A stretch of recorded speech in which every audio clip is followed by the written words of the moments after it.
जय हिंद दोस्तों। दोस्तों आज ब्रिक्स के बारे में हम जानना चाहेंगे। सबसे पहले ये ब्रिक था, BRIC ब्रिक था, फिर बाद में ब्रिक्स बना।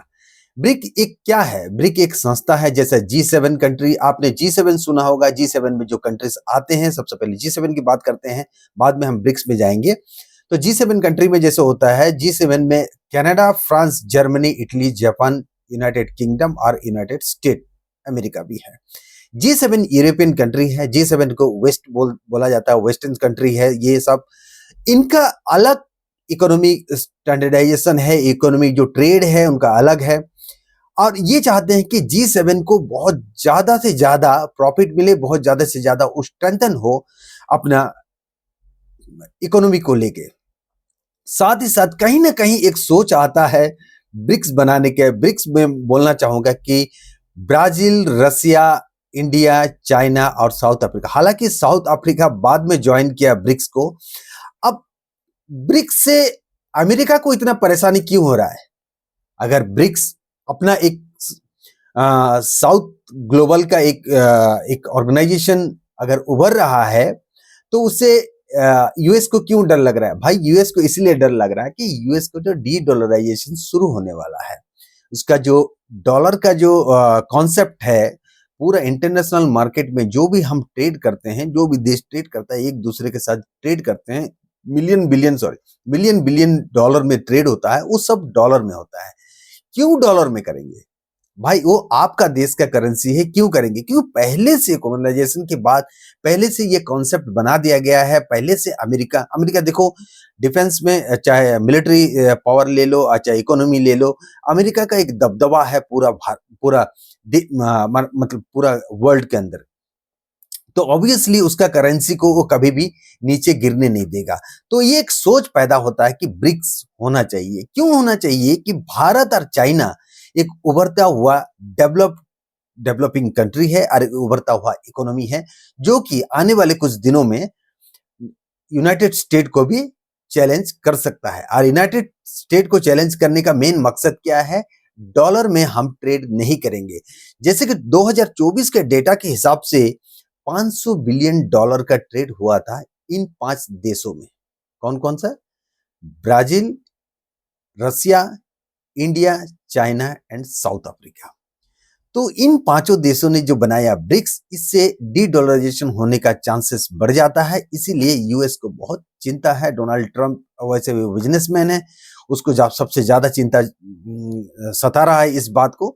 तो ब्रिक्स ब्रिक्स होना क्यों जरूरी था? क्यों जरूरी था? कि जो अमेरिका का जो डॉलर के प्रति जो मोनोपोली था, उसका जो अभी भारत के ऊपर जैसे 50% टैरिफ लगाना, ये क्यों? हम अपना ट्रेड करेंगे, हम अपना साउथ ग्लोबल में जितने भी ग्लोबल साउथ रीजन में जो भी हमारा कंट्री है, ब्रिक्स कंट्री है, और भी जुड़ रहे हैं। जैसे कि बहुत सारे कंट्री अभी जुड़ने वाले हैं। जैसे कि मैं बता देना चाहता हूं आपको कि यूएई भी जुड़ने वाला है उसके ब्रिक्स के साथ। ईरान भी जुड़ने वाला है, सऊदी अरेबिया भी जुड़ने वाला है। जो हालांकि ऑलमोस्ट जुड़ चुके हैं इन लोग। तो ये सब मिला के मोर देन 500 बिलियन डॉलर का ट्रेड करेंगे वो अपने करेंसी में, ब्रिक करेंसी में। हालांकि अभी अभी आपने न्यूज में सुना होगा, जो रशियन प्रेसिडेंट है व्लादिमीर पुतिन, उन्होंने एक नोट को लहराया था एक सभा में। एक कोई ऐसा उनका प्रोग्राम में उन्होंने एक दिखाया था, ब्रिक्स नोट दिखाया था। ब्रिक्स करेंसी को उन्होंने सब दुनिया के सामने ये लेके आए थे कि हम अगर आने वाले दिनों में अगर ट्रेड करते हैं तो हम डॉलर में नहीं करेंगे, हम ब्रिक करेंसी में करेंगे, जिसकी वजह से यूएस को बहुत तकलीफ हो रहा है। और वैसे भी रसिया हमेशा एंटी वेस्ट के अगेंस्ट में रहता है, एंटी वेस्ट रहता है कि भाई वेस्ट अगर कर रहा है, डॉलर में कर रहा है, G7 अगर डॉलर में अगर कर रहे हैं, तो G7 को फायदा है ना, हमको क्या फायदा है? उनका इकोनॉमी ग्रो हो रहा है, वो एनहांस हो रहे हैं, उनका डेवलपमेंट हो रहा है। अभी डॉलर देखिए, 2 एग्जांपल दूंगा मैं दोस्तों यहाँ पर। क्यों यूएस जो है ना इस बात को लेके काफी चिंतित होता है। पहले भी आपने गद्दाफी का नाम सुना होगा, सॉरी। तो गद्दाफी है ना, लीबिया की जो डिक्टेटरशिप कहलाते थे उनको, लेकिन हालांकि उनको ऐसा नाम दिया गया था। उनका एक मानना था कि हम डॉलर के इस्तेमाल नहीं करेंगे, हम अपना करेंसी से ट्रेड करने की कोशिश करेंगे। हमारा पास हमारा करेंसी है और दुनिया को हमारा करेंसी के साथ होते। तो ये कहीं ना कहीं ये उभर के आ रहे थे, इसीलिए एक मिलिटेंट आतंकवाद घोषित किया गया, डिक्टेटरशिप घोषित कर दिया गया यूएस से नाटो के थ्रू, और लीबिया में उनको हत्या कर दिया गया। साथ ही साथ सद्दाम हुसैन में और भी एग्जाम्पल देना चाहता हूं। सद्दाम हुसैन का भी ये कहना था कि जो भी हमारा देश में जितने भी साइंटिस्ट है, इंजीनियर है, जितने भी डॉक्टर्स है, बाहर जाओ, हार्वर्ड में पढ़ो, ऑक्सफोर्ड में पढ़ो, बाहर जाके पढ़ाई करो, सब कुछ करो, लेकिन अपना देश में आके काम करना, अपना मिट्टी के लिए काम करना, अपने लोगों के लिए काम करना। वो जो ब्रेन ड्रेन का जो कॉन्सेप्ट था, वो उस कॉन्सेप्ट के खिलाफ बोलते थे। और उनका कहने का मतलब है कि अमेरिका जो अपना दबदबा बनाना चाहता है इस दुनिया के अंदर, कहीं भी तेल निकलता है, कहीं भी माइनिंग्स होता है, कहीं भी गोल्ड निकलता है, कहीं भी मिनरल्स निकलता है, कहीं यूरेनियम निकलता है, वो अपना जाके वहां दबदबा बना के वो उसको लेने की कोशिश करता है। और वो अपना सक्षम, अपना मिलिट्री पावर, अपना इकोनॉमी को स्ट्रांग करना चाहता है, क्योंकि अमेरिकन जो लिविंग होता है वेरी कॉस्टली होता है, पैसे की सख्त जरूरत है उनको। और वो पैसा कहां से आएगा? वो एक डोमिनेशन क्रिएट करना चाहता है इस दुनिया के ऊपर, जैसे हम सब जानते हैं। और उसकी मदद से, उसकी सहायता से, उसकी जो डोमिनेशन की वो दादागिरी से वो अपना इकोनॉमी, अपना मिलिट्री पावर को बढ़ाना चाहता है। हमने ब्रिक्स में साउथ अफ्रीका को बाद में क्यों जुड़ा? साउथ अफ्रीका जो है ना नेचुरल रिसोर्सेज, जो मिनरल्स है ना, वो भरा हुआ है, जैसे यूरेनियम हो गया, जो गोल्ड हो गया, डायमंड हो गया। गोल्ड तो आप यूएस जो डॉलर के ऊपर इतना नाच रहा, कूद रहा है, क्यों है? क्योंकि उसके पास गोल्ड रिजर्व जो है ना, दुनिया में सबसे ज्यादा गोल्ड रिजर्व यूएस के पास है। इसीलिए उसका करेंसी जो है ना, डॉलर करेंसी है ना, वो दुनिया में हर जगह करना चाहता है। और डब्ल्यूटीओ कहां पर है? जो बिन लादेन ने जब डब्ल्यूटीओ पे अटैक किया था, मिलिटेंट